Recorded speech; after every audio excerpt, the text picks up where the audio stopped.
इस देश बसतियां हैं, अब जिनके देखने को आँखें तरसती हैं।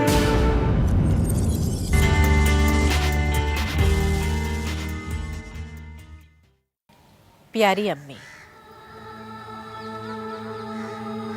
कल मुझे फांसी दी जाएगी। जब मेरी लाश आपके सामने आए तो रोना मत, बल्कि इस तरह से मुझे दुनिया से रुखसत करना जिस तरह एक माँ अपने बेटे को दूल्हा बनाकर दुल्हन लाने के लिए बारात के साथ भेजती है। प्यारी अम्मी, आपका ये बेटा आजादी की दुल्हन लेकर जरूर आएगा। आप जानती हैं ना, आपसे भी बड़ी मेरी एक माँ है जिसका नाम है मादरे वतन। जब सारे हिंदुस्तान की माँ को गुलामी की जंजीरों में जकड़ दिया जाएगा तो उसके बेटे किस तरह आराम से जिंदा रह सकते हैं। आदाब नाजरीन, आज जिक्र जाने माने मुजाहिद आज़ादी अशफाक उल्लाह खान का। ये ख़त अशफाक उल्लाह खान ने फांसी से एक दिन पहले यानी 18 दिसंबर 1927 को अपनी वालदा को लिखा था। 19 दिसंबर 1927 को आपको फांसी हुई। उस वक्त आप 27 बरस के थे। जेल के बाहर हजारों लोग इकट्ठा थे और इनकलाब जिंदाबाद के नारों से फिजा गूंज रही थी।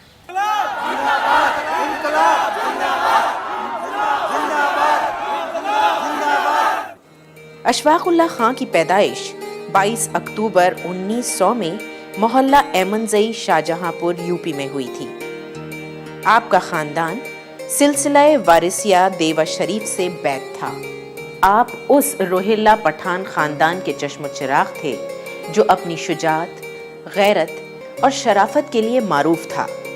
आपके वालिद जनाब शफीक उल्लाह खान साहब शहर के नामवर शुरफा में शुमार किए जाते थे। आपकी वालिदा बेगम मेहरुन्निसा एक ऐसे घराने से थीं जिसके बहुत से फर्द पुलिस और सरकारी नौकरियों में थे। आप 5 भाई बहनों में सबसे छोटे थे। बेटा जी अम्मी।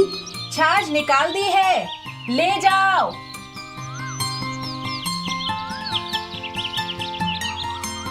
लीजिए। एक बात पूछूं? हाँ पूछो। मैंने सुना है ये गोरे लोग हम लोगों से ठीक से पेश नहीं आते। ये वतन तो हमारा है ना? हाँ, लेकिन तुमने किससे सुना? भाईजान बता रहे थे, वो उनकी जमात में राम प्रसाद है ना, वो ऐसे ही बोलते हैं कि ये अंग्रेज अच्छे नहीं हैं, इन्हें बाहर निकालना है। अच्छा, चलो फिलहाल तो तुम अपना सबक याद करो। ठीक है। आपने इब्तिदाई तालीम घर पर ही हासिल की और फिर आपका दाखिला शाहजहांपुर के मिशन हाई स्कूल में हुआ। आपको वतन से मोहब्बत करने वालों की कहानियां पढ़ने और सुनने का बहुत शौक था।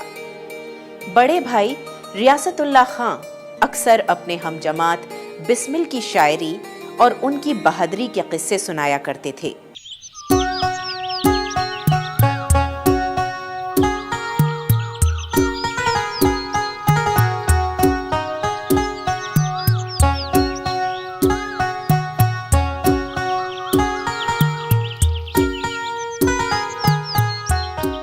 अच्छा, तो बिस्मिल ने अदर पार्टी वाले लाला हरदयाल से तरकीब ली? उनसे भी ली। फिर स्वामी दयानंद सरस्वती की किताब सत्याग्रह प्रकाश से भी वो बहुत मुतासिर हुए। वो बहुत बहादुर हैं और मादरे वतन के सच्चे परस्तार भी। भाईजान, मुझे उनसे मुलाकात करनी है। मिल लेना, फिलहाल पढ़ाई करो। राम प्रसाद बिस्मिल एक पुरजोश इनकलाबी थे जो हुकूमत वक्त का सामना गोला बारूद से कर रहे थे। उनकी इनकलाबी शायरी और तहरीकों ने उन्हें अंग्रेज इख्तिदार के अताब का शिकार बना रखा था। अशफाक के दिल में बिस्मिल से मिलने की और उनके नक्शे कदम पर चलने की तड़प पैदा हो गई थी। 1920 में अशफाक ने कई बार उनसे मिलने की कोशिश की, लेकिन हर बार नाकाम रहे। जलियांवाला बाग सानहे ने तमाम हिंदुस्तानियों के दिलो दिमाग को झंझोड़ दिया था, खास तौर से इनकलाबियों के। इन इनकलाबियों ने बेकसूर हिंदुस्तानियों की मौत का बदला लेने के लिए मंसूबे तैयार करना शुरू कर दिए थे। इस सानहे के रद्द अमल में गांधी जी की क़यादत में तहरीक खिलाफत और तर्क मवालात अमल में आई। बिस्मिल ने शाहजहांपुर में इस तहरीक को मकबूल आम करने के लिए जलसों का इनेकाद किया और ऐसे ही एक मौके पर अशफाकुल्लाह खां बिस्मिल से मिलने में कामयाब हुए। बिस्मिल भाई सुनिए, मैं रियासतुल्लाह खान का छोटा भाई अशफाकुल्लाह हूँ। फरमाइए। यकीनन आज बहुत सारे लोग मुतासिर हुए होंगे और गांधी जी की तहरीक से जुड़ेंगे। क्या जोरदार तकरीर की है आज आपने जलसे में। शुक्रिया। मैं एक मुद्दत से आपका मद्दा हूँ और आपके नक्शे कदम पर चलकर अपनी मंजिल चुनना चाहता हूँ। पढ़ने में दिल लगाओ। जुनूने हुब्बे वतन का मजा शबाब में है, लहू में ये रवानी रहे ना रहे। अच्छा लिखते हो, लेकिन आज़ादी सिर्फ लिखने से नहीं मिलती, जान की बाजी लगानी पड़ती।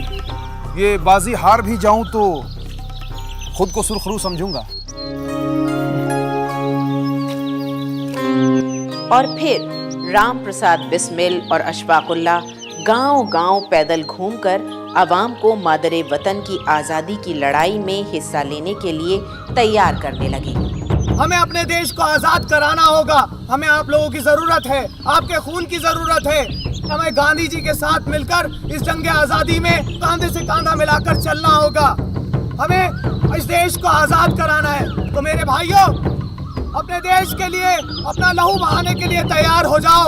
इनकलाब जिंदाबाद, जिंदाबाद, जिंदाबाद, इनकलाब जिंदाबाद, जिंदाबाद, जिंदाबाद, इनकलाब जिंदाबाद, जिंदाबाद, जिंदाबाद। राम प्रसाद बिस्मिल ने अपनी खुद नविश्त सवानी हयात में लिखा है, मैंने ये सोचकर कि वो स्कूल के तालिबे इल्म हैं, इनसे इस तरह की गुफ्तगू नहीं करनी चाहिए। टाल मटोल से काम लेना बेहतर समझा। मुझे अशफाक से इसलिए मोहब्बत थी कि उर्दू मिडिल तक उनके बड़े भाई मेरे हम जमात थे। इसलिए भी मैंने उनकी तहरीक आज़ादी की खतरनाक राह पर चलने की हिम्मत अफजाई नहीं की, लेकिन उनकी जिद के आगे मुझे झुकना पड़ा।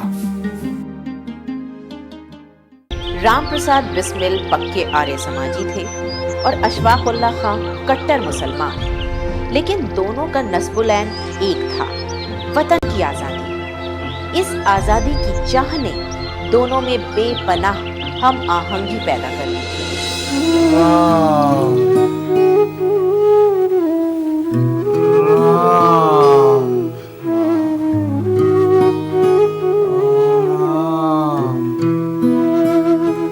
अल्लाह पाक इसे सिराते मुस्तकीम पर गामजन रख।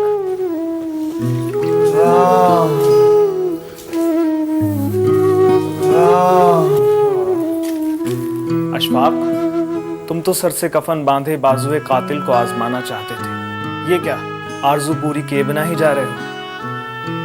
राम प्रसाद, तुम आ गए। मैं तुम्हारा ही इंतजार कर रहा था।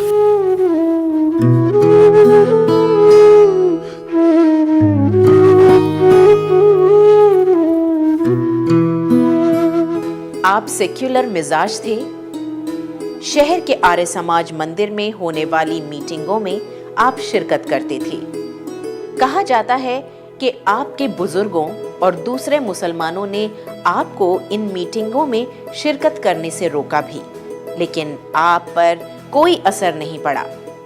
मुजाहिद आज़ादी जनाब आचार्य भगवान देव ने अपनी किताब भारत के अमर क्रांतिकारी में लिखा है कि एक बार शहर में हिंदू मुस्लिम तनाव बढ़ गया। गुस्से में भरे मुसलमानों का हुजूम आर्य समाज मंदिर की तरफ बढ़ा, लेकिन दरमियान में अशफाकुल्लाह खां बंदूक तान के खड़े हो गए और कहा, मंदिर भी मस्जिद की तरह इबादत करने का मकाम है। मैं मस्जिद की तरह मंदिरों को भी मुकद्दस मानता हूँ। अगर किसी ने मंदिरों को नुकसान पहुंचाने की कोशिश की तो मैं उसे मार डालूंगा। आपकी शायरी में वतन परस्ती और इनकलाब कूट कूट कर भरा था। न कोई इंग्लिश, न कोई जर्मन, न कोई एशियन, न कोई तुर्की। मिटाने वाले हैं अपने हिंदी, जो आज हमको मिटा रहे हैं। तहरीक तर्क मवालात में अवाम बढ़ चढ़कर हिस्सा ले रहे थे। तहरीक कामयाबी के साथ आगे बढ़ रही थी, लेकिन 5 फरवरी 1922 को जोश से भरे कुछ लोगों ने गोरखपुर में वाक़ई चौरी चौरा की पुलिस चौकी को आग लगा दी, जिसमें 22 पुलिस वाले मारे गए और गांधी जी ने आनन फानन में ये तहरीक वापस ले ली, ये सोचे समझे बिना कि इसका अंजाम क्या होगा। इनकलाबियों को गांधी जी की ये बात बहुत बुरी लगी। उनका मानना था, आजादी हासिल करने के लिए हुकूमत के साथ सख्ती बरतनी होगी, अहिंसा से कुछ नहीं होने वाला। माली वसाइल की कमी की वजह से उनके मंसूबों पर अमल आवरी मुमकिन नहीं थी, इसलिए उन्होंने लूट मार से काम लेना शुरू किया। लेकिन छोटी मोटी लूट मार से न तो उतने पैसे इकट्ठे हो सकते थे जितने खतरनाक मुहिम को अंजाम तक पहुंचाने के लिए जरूरी थे, और ना ही इन वतन परस्तों का दिल ये गवाही देता था कि अपने ही लोगों को तकलीफ पहुंचाई जाए। इधर तर्के मवालात तहरीक के मुलतवी होने से पूरे मुल्क के इनकलाबियों में जबरदस्त इत्तेहाद पैदा हो गया था। गांधी जी ने बिना सोचे समझे तहरीक वापस ले ली। अंग्रेज तकरीबन 300 साल से इस पूरे मुल्क में आग लगाते आ रहे हैं। हमने यहाँ एक थाना क्या जला दिया, तहरीक ही वापस ले ली। अंग्रेजों के साथ नरमी बरतने से मामला हल नहीं होगा। हमें ईंट का जवाब पत्थर से देना है। किसी को यह हक नहीं पहुंचता कि वो दूसरे को अपना गुलाम बनाए, उसका इस्तेमाल करे। अमीर दिन ब दिन अमीर होते जा रहे हैं और गरीब दिन ब दिन गरीब। लाला हरदयाल की मां पर सचिंद्र नाथ सान्याल, नरेंद्र मोहन सेन, डॉक्टर जदू गोपाल मुखर्जी और प्रफुल्ल गांगुली ने अनुशीलन समिति के तहत हिंदुस्तान रिपब्लिकन एसोसिएशन की तश्कील दी है, जिसका नज़्मुल and federated republic of the united states of India कायम करना है। इस मकसद के लिए पैसा सरकारी खजाने को लूट कर इकट्ठा किया जाएगा। कितने लोग इस एसोसिएशन का हिस्सा बनने के लिए तैयार हैं? इनकलाब जिंदाबाद, जिंदाबाद, जिंदाबाद, इनकलाब जिंदाबाद, जिंदाबाद, जिंदाबाद, इनकलाब जिंदाबाद, जिंदाबाद। इनकलाबी पार्टी की एक मीटिंग 6 अगस्त 1925 को राम प्रसाद बिस्मिल के मकान शाहजहांपुर में मुनक़िद हुई। इसमें राम प्रसाद बिस्मिल, अशफाकुल्ला खां, चंद्रशेखर आज़ाद, राजेंद्र लाल शामिल थे। इस मीटिंग में इनकलाबी तहरीक को मुल्क भर में फैलाने और बैरूने मुल्क से हथियार खरीदने का प्रोग्राम तय किया गया। अंग्रेज हुकूमत को लूटने का मंसूबा तय किया गया। 9 अगस्त 1925 को राम प्रसाद बिस्मिल की क़यादत में अशफाकुल्ला और उनके 8 साथियों ने काकोरी और आलमगीर रेलवे स्टेशनों के दरमियान लखनऊ से 16 किलोमीटर पहले 8 down Saharanpur Lucknow passenger train को जंजीर खींचकर रोका, जिसमें सरकारी खजाने का संदूक ले जाया जा रहा था और खजाना लूट लिया। इसमें जर्मन मूजर C96 जो सेमी ऑटोमेटिक पिस्टल्स थीं, उनका इस्तेमाल किया गया। सरकारी खजाना लूट लिया जाना सरकार के लिए एक बड़ा चैलेंज था। वाइसरॉय आइजैक ने स्कॉटलैंड यार्ड को ये मामला छानबीन के लिए सौंपा। फौरन CID और पूरा पुलिस महकमा हरकत में आ गया। खजाना लूटकर फरार होते वक्त एक इनकलाबी अपनी चादर छोड़ गया था, जो पुलिस के हाथ लगी। चादर पर बने धोबी के निशान की बिना पर पुलिस ने सबूत इकट्ठा किए। हुकूमत ने मुहिम के जिम्मेदार इनकलाबियों को 26 सितंबर 1925 को गिरफ्तार किया, लेकिन अशफाकुल्ला को गिरफ्तार करने में कामयाब नहीं हो पाई।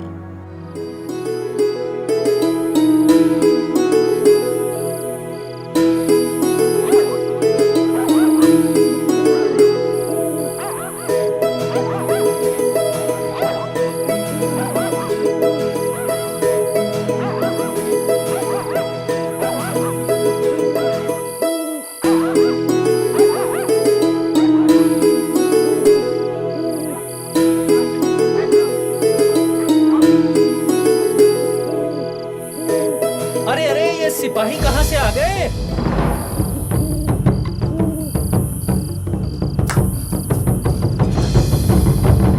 अशफाकुल्ला कुछ दिनों गन्ने के खेतों में छुपे रहे। अशफाकुल्ला जानते थे कि बनारस हिंदू यूनिवर्सिटी में इनकलाबियों की एक जमात है। इसलिए आप शाहजहांपुर से फरार होकर सीधे यूनिवर्सिटी पहुंचे। बनारस हिंदू यूनिवर्सिटी में आपकी मुलाकात कुछ इनकलाबियों से हुई, जिन्होंने आपको कुछ दिन रूपोश रहने का मशवरा दिया और इन्हीं की मदद से आप बिहार पहुंचे और वहां डाल्टनगंज में एक कायस्थ का रूप इख्तियार कर नाम बदल एक इंजीनियरिंग कंपनी में बतौर क्लर्क नौकरी कर ली। आपने यहाँ रहकर हिंदी और बंगाली सीखी। इस दफ्तर के इंचार्ज को शेर व सुखन से बड़ी रग़बत थी। अशफाक की शेर कहने की सलाहियत काम आई। आपने यहाँ हसरत वारसी के नाम से शायरी करनी शुरू कर दी। नौकरी ठीक ठाक चल रही थी कि इनकलाबी तबीयत बेचैन होने लगी। आप यहाँ 10 महीने रुके और फिर दिल्ली का रुख किया।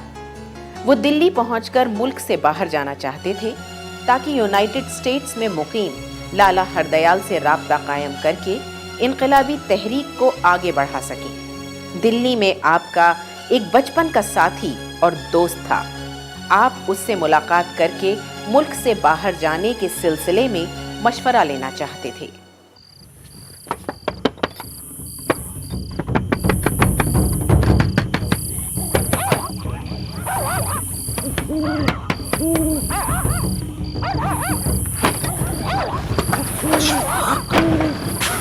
तुम इतने दिनों बाद अचानक? आओ।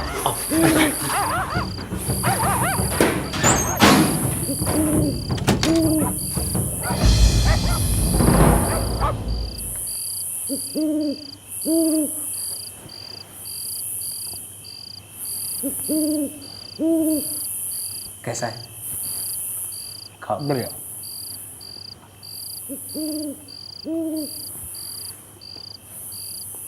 ये लो, ये सालन तो अरे नहीं यार, बहुत बस बस बहुत है, बहुत है। इतने दिन रूपोशी और खाना बदोशी में गुजारे हैं, कहाँ ये उल्फत नसीब हुई होगी। खाओ खाओ। हाँ यार, ये तो है। खाओ खाओ खाओ।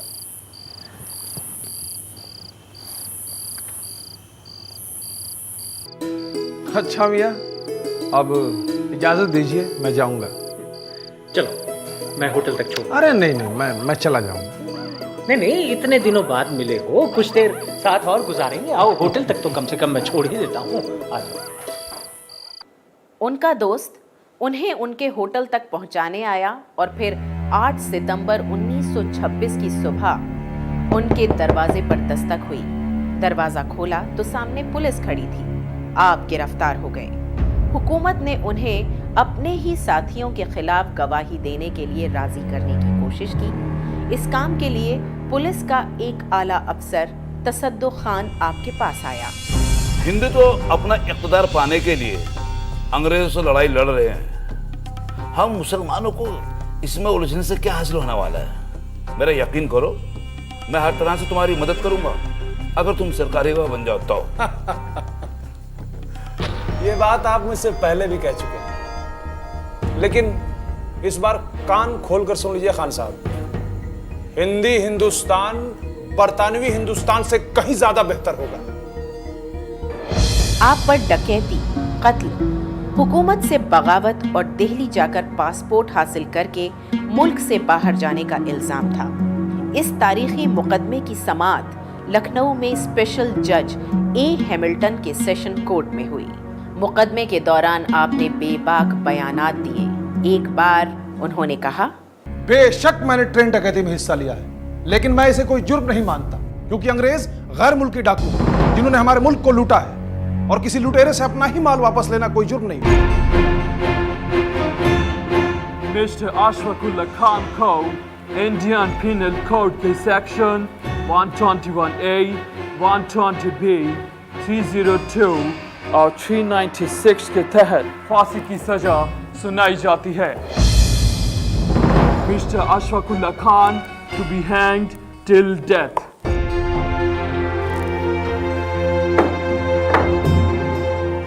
उन पर 5 दफात लगाई गई थीं, जिनमें 2 दफात के तहत ताउम्र काले पानी की सजा और 3 दफात के तहत सजाए मौत दी गई थी।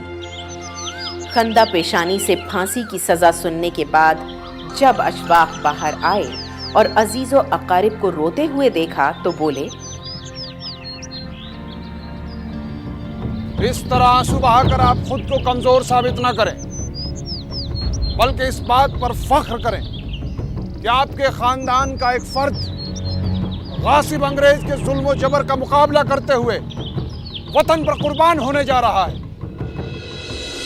नहीं बेटा, रोते नहीं है, बस अल्लाह पाक से मग़फ़िरत की दुआ करो। रोते नहीं है बेटा।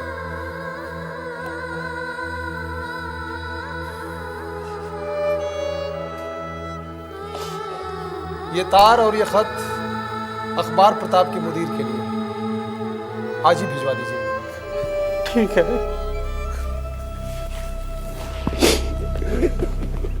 हिम्मत रहे।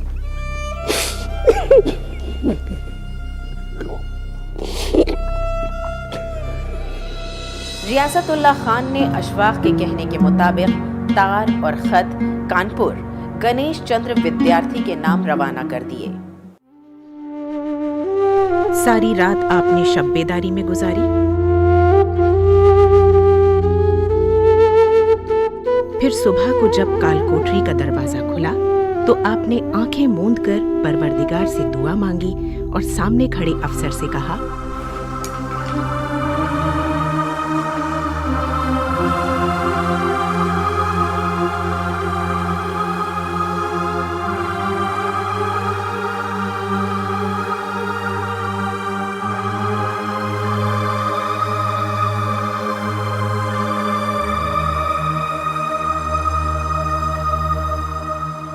चलिए मैं तैयार हूं। कोई आखिरी ख्वाहिश? कोई आरजू नहीं है आरजू तो ये है, रख दे कोई जरा सी खाके वतन कफन में। चलिए।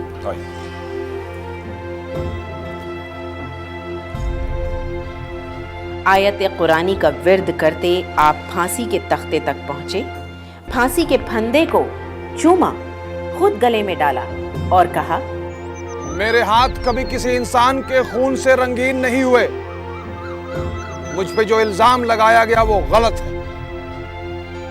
मेरा इंसाफ अब खुदा के यहां होगा।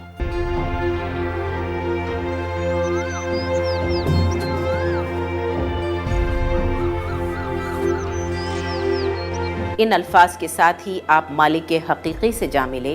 तारीख थी 19 दिसंबर 1927। गणेश शंकर विद्यार्थी कांग्रेस लीडर थे जिन्होंने जद्दोजहद आज़ादी में अपने कलम के तवस्सुत से हिस्सा लिया। आप उर्दू अखबार प्रताप के मुदीर थे। अशफाक, बिस्मिल और दूसरे इनकलाबियों से आपकी कुर्बत थी। काकोरी केस में फांसी की सजा के ऐलान के बाद आप इसी जुस्तजू में रहे कि सजा याफ्ता इनकलाबी इस सजा से बच जाएं। और अशफाक को फांसी की सजा हुई। आज़ादी के इस दीवाने को अब्दी नींद सुला दिया गया। लेकिन ये यकीन है कि उनको ये सजा बिला वजह और ज़बरदस्ती सुनाई गई। अशफाक की ये नींद हम हिंदुस्तानियों को नींद से बेदार कर देगी।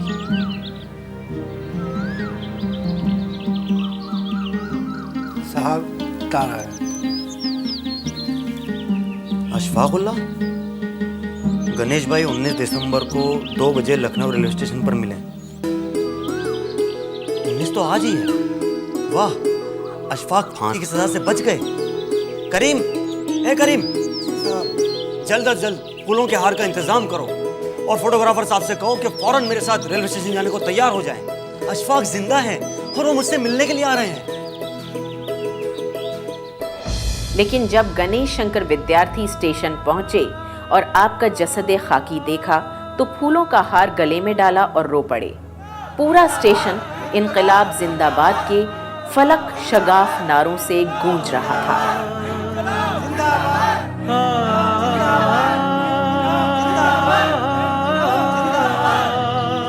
कुछ दिन बाद गणेश शंकर विद्यार्थी को उनका खत मौसूल हुआ।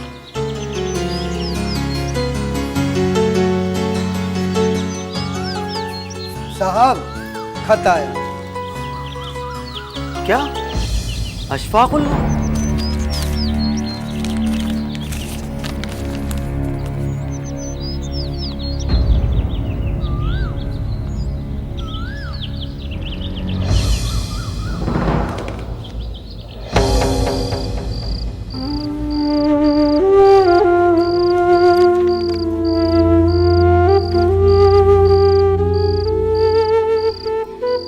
हिंदुस्तानी भाइयों, आप चाहे जिस मजहब या फिरके के मानने वाले हो, मुल्क के काम में एक दूसरे का साथ दीजिए, बेकार आपस में झगड़ा ना कीजिए। रास्ते ख्वाह अलग अलग हों, लेकिन मकसद सबका एक है।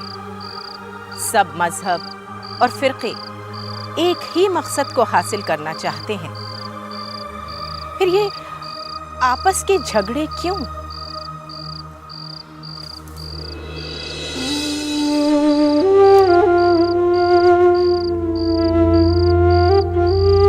कहाँ गए वो लोग जिन्हें अपनी जान तक की परवाह नहीं थी? आजादी का शैदाई जिसने अपनी सांसें कस्दन घोट लीं ताकि आने वाली नस्लें आजादी की खुली हवा में सांस ले सकें। आजादी तोहफा है उन लोगों का जिन्होंने जान की बाजी लगाई। अशफाकुल्लाह खां और उनकी जान की बाजी को सलाम। वो सूरतें न जाने किस देश बसतियां हैं, अब जिनके देखने को आंखें तरसतियां हैं।